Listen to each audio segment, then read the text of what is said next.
다음 중 멀티미디어 기법에 대한 설명으로 옳지 않은 것은 무엇인가라는 거죠. 첫 번째, 안티엘리어싱. 우리 엘리어싱은 계단 현상이고 안티라는 거는 걔를 없애준다. 안티가 이제 반대로 간다라는 개념이잖아요.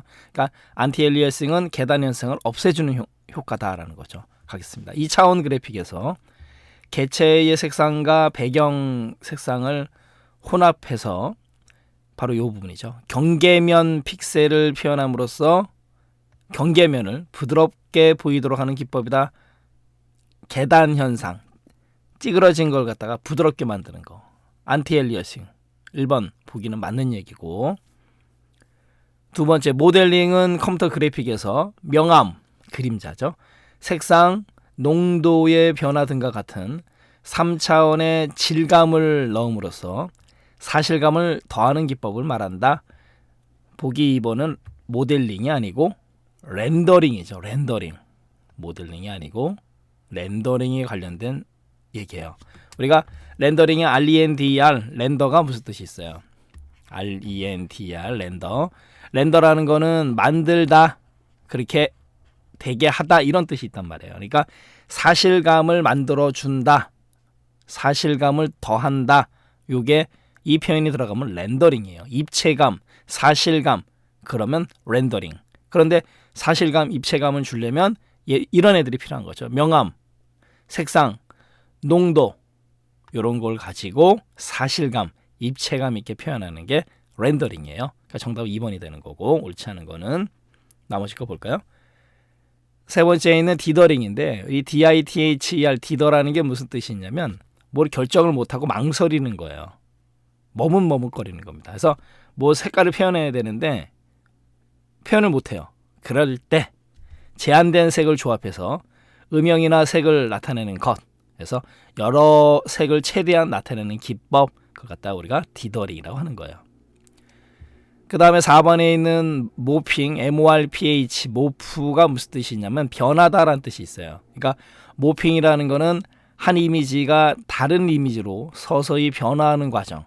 우리 영화 같은 데서 사람 얼굴이 다른 모습으로 변하게 한다거나 그런 특수한 기법을 사용할 때 사용하는 게 바로 모핑이에요. 그래서 한 이미지가 다른 이미지로 서서히 변화하는 과정, 모핑이라고 합니다. 네, 문제풀이 마치도록 하겠습니다. 다음 중 컴퓨터 운영체제 운영 방식인 임베디드 시스템에 관한 설명으로 옳지 않은 것은, 임베디드 그러면은 우리가 EMBD, DED 그러면 무슨 뜻이에요? 끼워 넣다, 안에 들어가 있는. 그래서 내장형 이렇게 번역을 많이 하잖아요. 가겠습니다. 내장되어 있는 형태, 들어가 있는 형태다라는 거죠. 첫 번째, 제어가 필요한 시스템에 두뇌 역할을 하는 전자 시스템으로 TV라든가 냉장고 등의 가전제품에 많이 사용이 된다. 두뇌와 같은 역할을 하는데 TV나 냉장고 같은 가전제품에 임베디드, 내장을 시켜놨다는 뜻이죠. 그래서 임베디드 시스템이 되는 거고, 두 번째, 처리할 데이터를 일정량 또는 일정 시간 동안 모아서 한꺼번에 처리한다. 2번 같은 경우는 임베디드 시스템이 아니고 일괄 처리 시스템이죠. 배치 프로세싱. 정답은 2번이 되겠네요. 2번은 일괄 처리, 배치 프로세싱, BATCH, 배치. 세 번째, 마이크로 프로세서의 특정 기능을 수행하는 응용 프로그램을 탑재하여, 이 탑재하여 내장시켜 임베디드, 이렇게 생각하시면 되죠. 컴퓨터의 기능을 수행한다, 맞는 얘기고. 네 번째, 하드웨어와 소프트웨어가 하나로 결합된 제어 시스템이다. 방금 전에 여기서 제어해주는 전자 시스템, 그 개념으로 미리 봤기 때문에 제어 시스템 개념이다라는 거죠. 네, 문제풀이 마치도록 하겠습니다. 다음은 컴퓨터에서 사용하는 유니코드에 관한 설명으로 옳은 것은 무엇인가라는 거죠. 유니코드 같은 경우는 국제표준 코드이고 2바이트, 또 비트로 나타내면 28에 16, 16비트죠. 나타낼 수 있는 문자의 최대 개수는 2의 16승이니까 65,536개고 가겠습니다. 첫 번째, 표현 가능한 문자 수는 최대 256이다. 이거는 ABCD 코드죠. 두 번째, 에러 검출이나 교정이 가능한 코드는 뭐예요? 해밍 코드죠. 2번은 해밍 코드에 관련된 얘기고, 세 번째, 연산을 빠르게 수행하기 위해서 존 비트, 디짓 비트로 구성한다. 유니코드는 존, 디짓 비트 개념이 아니잖아요. 정답은 이제 4번이 되는 건데, 데이터의 처리나 교환을 위해서 한 개 문자를 16비트로 표현한다. 16비트, 2바이트 맞네요. 정답은 4번이 된다라는 거죠. 네, 문제풀이 마치도록 하겠습니다. 다음 중 플래시 메모리에 관한 설명으로 옳지 않은 것은, 플래시 메모리 디지털 기기에서 많이 사용을 하죠. 가겠습니다. 첫 번째, 정보의 입출력이 자유롭고 전송 속도가 빠르다. 그렇기 때문에 디지털 기기에서 많이 사용을 하는 거고, 두 번째, 비발성 기억 장치이다. 당연히 전원의 공급이 끊어져도 그 내용이 안 날아가는 거죠. 날아가는 게 휘발, 안 날아가는 게 비휘발인데, 디지털 기기에서 메모리로 사용을 하는데 날아가 버리면 문제가 되는 거죠. 그래서 당연히 비휘발성이고, 세 번째, 트랙 단위로 저장이 된다. 플래시 메모리는 트랙 단위가 아니고 블록 단위예요. 블록. 그래서 정답은 3번이 되는 거고, 네 번째, 전력 소모 적습니다. 네, 맞는 얘기고. 네, 문제풀이 마치도록 하겠습니다. 다음 중 유틸리티 프로그램에 관한 설명에다 옳지 않은 것은, 적절하지 않은 것은 무엇인가라는 거죠. 우리 유틸리티, UTILITY, 유틸리티 무슨 뜻이 있어요? 유용하다, 이런 뜻이 있잖아요. 그래서 우리가 컴퓨터를 사용함에 있어서 사용자한테 도움을 주는 프로그램들, 그런 게 바로 유틸리티 프로그램이에요. 가겠습니다. 첫 번째, 다수의 작업이나 목적에 대해서 적용되는 편리한 서비스 프로그램이나 루틴을 말한다. 사용자한테 서비스를 해주는. 1번 보기는 맞는 거고, 두 번째, 컴퓨터의 동작에 필수적이지는 않아요. 유틸리티는 컴퓨터를 이용하는 주목적에 대한 일부 특정 작업을 수행하는 소프트웨어를 가리킨다. 컴퓨터 동작에 필수적인 것은 운영체제죠. 그래서 유틸리티는 컴퓨터 동작에 필수적이지는 않는다라는 거예요. 2번이 정답이 되는 거고, 세 번째, 컴퓨터 하드웨어, 운영체제, 응용 소프트웨어를 관리하는 데 도움을 주도록 설계된 프로그램을 의미한다. 도움을 주도록, 유틸리티, 유용한, 유용성 맞는 거고, 네 번째, 윈도우즈에서 제공하는 유틸리티 프로그램은 메모장이라든가 그림판, 계산기, 압축 프로그램 이런 것들 등을 예로 들 수 있다. 맞는 얘기고요. 네, 문제풀이 마치도록 하겠습니다. 다음 중 윈도우즈에서 유해한 프로그램이나 불법 사용자가 컴퓨터 설정을 임의로 변경하려는 경우 이를 사용자에게 알려서 컴퓨터를 제어할 수 있도록 하는 기능은 무엇인가 라는 거죠. 이거는 정답은 사용자 계정 컨트롤이에요. 바로 정답은 1번이 되는 거고, 잠시 후에 직접 보도록 하고요. 두 번째, 마이크로소프트 디펜더 바이러스 백신, 말 그대로 얘는 바이러스 백신을 뜻하는 거고, 세 번째, 비트라커라는 거는 드라이버를 암호화시키는 건데 윈도우즈 10 홈 버전에서는 지원되지 않아요.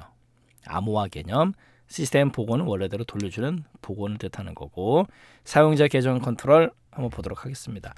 윈도우 키 누르고 I를 눌러서 설정에 들어간 다음에 여기서 뭐라고 입력하냐면요, 사용자 그 다음에 개까지만 입력해도 이렇게 나와요. 사용자 계정 컨트롤 설정 변경을 클릭하게 되면 바로 이 부분입니다.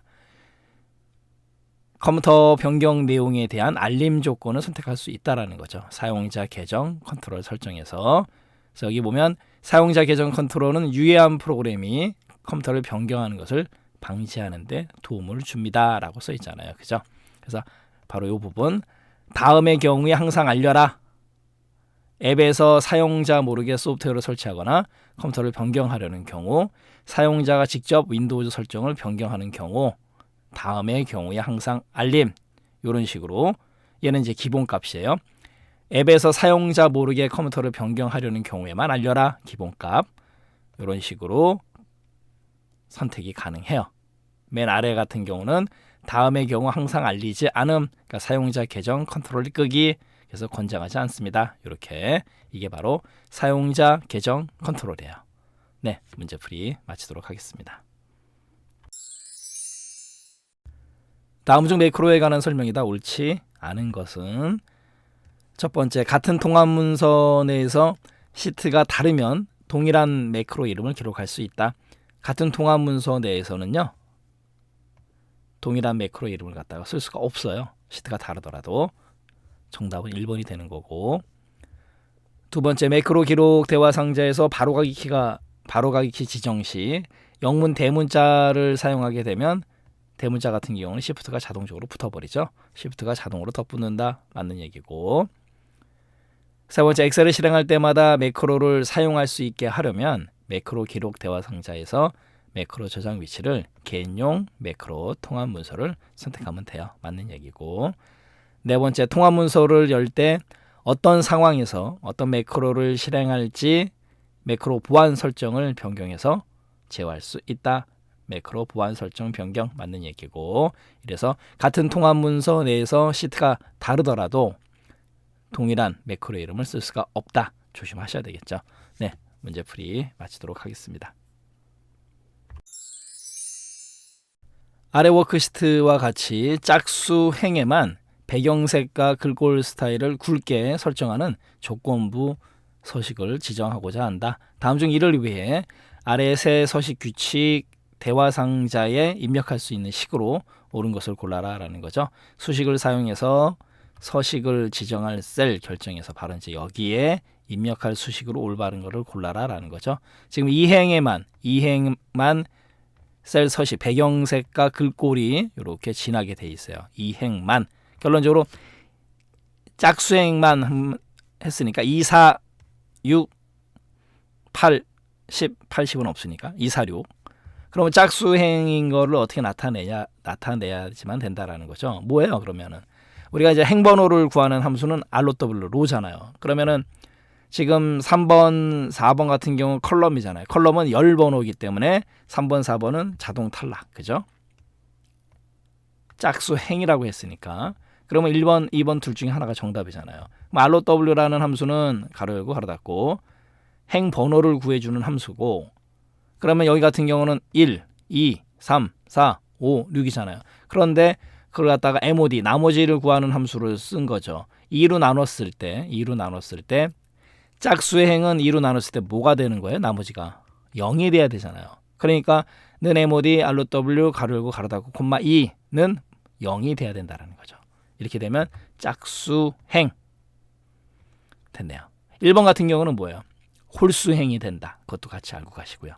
네, 문제풀이 마치도록 하겠습니다. 다음 중 변경 전 차트를 변경 후 차트로 수정하기 위해서 적용한 기능으로 옳지 않은 것은 무엇인가라는 거죠. 변경 전과 이제 변경 후 보겠습니다. 첫 번째, 누적 세로 막대형으로 차트 종류를 변경했다.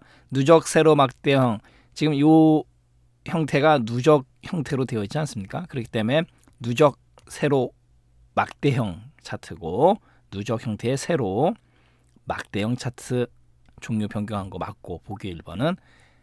2번, 데이터의 행과 열을 전환시켰다. 뭘 보면 알 수 있어요? 여기 지금 1, 4분기, 1, 2, 3, 4분기인데 그 다음에 범례가 이름이 들어와 있잖아요. 그런데 지금 바뀌었잖아요.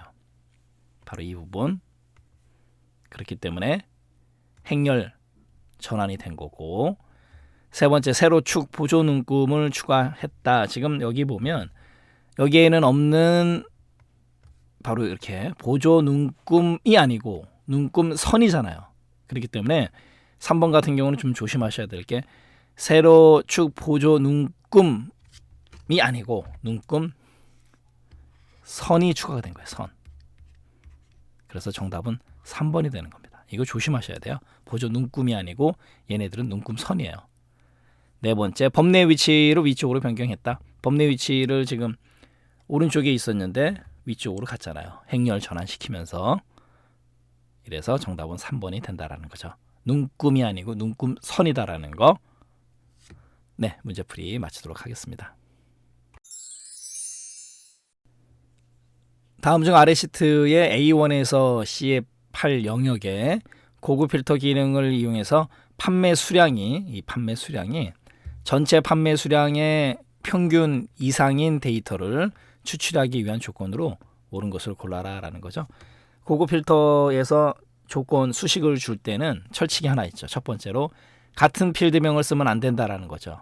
판매 수량, 판매 금액, 지역, 시트에 있는 필드명을 쓰면 안 돼요. 다른 이름으로 줘야 됩니다. 그러면 지금 문제 보기에서 판매 금액이라는 거 쓰면 안 돼. 여기 있으니까 판매 금액 안 되고 얘는 자동 탈락. 3번에 얘도 판매 금액 자동 탈락이고 2번과 4번은 평균 이상 여기 평균 이상이라는 게 없으니까 필드가 잘 썼어요. 그리고 또 하나 이상 평균 이상이니까 평균은 에버리지 함수를 가지고 구하면 돼요. 그죠? 평균은 에버리지 함수. 그다음 이상은 크거나 같다. 이렇게 표현을 하면 되는 거죠. 그러면 평균을 구하는 이 범위는 B의 2에서 B의 8 평균을 구하는 범위는 절대 참조로 줘야 되겠죠. 변화가 있으면 안 되니까 구간이. 그 다음에 비교하는 요 140 처음에 B2는요. 상대 참조로 줘야 되겠죠. 그래야지만 B2, B3, B4, B5, B6, B7, B8 이렇게 가는 거죠. 가겠습니다. 두 번째 평균 이상 4번 잘 줬어요. 그 다음에는 B의 2 상대 참조 잘 줬고 크거나 같다 이상 그래놓고 에버리지 이 부분이 잘못됐네요. 절대 참조로 줘야 되는데 상대 참조로 줬다라는 거고 이러면 정답은 그냥 자동적으로 4번이 되는 거죠. 볼까요? 는 B의 2 이상 에버리지 가로 열고 $B $2 콜론 $B $8 절대 참조로 잘 줬네요. 그래서 평균을 구하는 요 부분은 절대 참조로 줘야 되는 거고 비교가 되는 B의 2는 상대 참조로 줘야 된다. 그 다음에 이상 또 하나 조심하실 거 거듭 말씀드리는 거 필드명은 다르게 줘야 된다라는 거. 그래서 판매 수량이라든가 이렇게 주면 문제가 돼요. 네, 문제풀이 마치도록 하겠습니다. 다음은 중 찾기 참조 함수에 대한 설명으로 옳지 않은 것은 무엇인가 라는 거죠. 첫 번째, VLOOKUP 함수의 네 번째 인수를 펠스로 사용하는 경우 참조표의 첫 열의 값은 반드시 오름차순으로 정렬되어 있어야 된다라고 되어 있는데 반드시 오름차순으로 정렬이 안 되어 있어도 된다라는 거죠. 왜냐하면 이 펠스라는 옵션은 0과 같은 기능이고 정확히 일치하는 값을 찾아오기 때문에 반드시 오름차순, 내림차순 상관이 없어요. 그렇기 때문에 정답 1번이 옳지 않다라는 거고 그래서 정답 1번이 되는 거고 HLOOKUP 함수는 참조표의 첫 행에서 값을 찾을 때 대소문자를 구분하지 않는다. 네, 구분하지 않아요. 이거 잘 알고 가시고 인덱스 함수는 표나 범위에서 값 또는 값에 대한 참조를 반환한다. 행열값 인덱스 함수에 대한 설명 맞는 거고 CHOOS의 추주 함수 골라내다 선택하다 라는 뜻이 있지 않습니까? 그래서 함수의 첫 번째 인수는 1에서 254까지 쓸 수 있어요. 1보다 작은 숫자를 쓰게 되면 밸류 에러가 떨어집니다. 그것도 알고 가셔야 되고 1부터 254 사이의 숫자를 나타내는 숫자라든가 수식, 셀 참조 등을 사용한다. 맞는 얘기고요. 이래서 VLOOKUP, HLOOKUP에서 펠스라는 옵션을 줄 때는 정렬하고는 상관이 없어요. 네, 문제풀이 마치도록 하겠습니다. 다음 중 인쇄 미리 보기 및 인쇄 상태에서의 페이지 설정 대화 상자에 대한 설명으로 옳은 것은 무엇인가라는 거죠. 그냥 페이지 설정 대화 상자가 아니고 인쇄 미리 보기 및 인쇄 상태에서의 페이지 설정이에요. 이거 조심하셔야 됩니다. 첫 번째, 눈금선이나 행렬 머리글의 인쇄 여부를 설정할 수 없다. 가능하죠. 이거는 가능한 얘기고 눈금선이나 행렬 머리글 인쇄할 수 있어요. 두 번째, 요게 조심하셔야 될 거예요. 인쇄 영역이나 인쇄 제목으로 반복할 행 또는 반복할 열을 설정할 수 있다. 평상시 때는 되죠. 그런데 얘는 인쇄 미리 보기 및 인쇄 상태에서의 페이지 설정이거든요. 여기서는 비활성화돼서 설정할 수가 없어요. 이거 조심하셔야 됩니다. 세 번째, 인쇄 배율을 수동으로 설정할 수 있고 배율은 워크시트 표준 크기의 10%에서 200%까지 가능하다. 200이 아니고 400이죠. 이렇게 해서 3번도 정답이 아닌 거고 4번이 이제 옳은 정답이 되는 건데 시험장에서는 4번 찍고 넘어가시고요. 근데 매우 중요해요. 4번 내용이. 보겠습니다. 배율을 자동 맞춤으로 선택을 하고 용지 너비를 각각 1로 지정하는 경우에 여러 페이지가 한 페이지에 출력되도록 확대, 축소 배율이 자동으로 조정된다. 정답은 4번이고요. 이 4번 텍스트는 실무에서 실생활에서도 요긴하게 사용되는 기능이고 또 얘만 단독으로 시험 문제 잘 나와요. 전체 페이지를 한 페이지에 출력하는 방법을 물어보는 문제로도 출제가 잘 됩니다. 네, 문제풀이 마치도록 하겠습니다.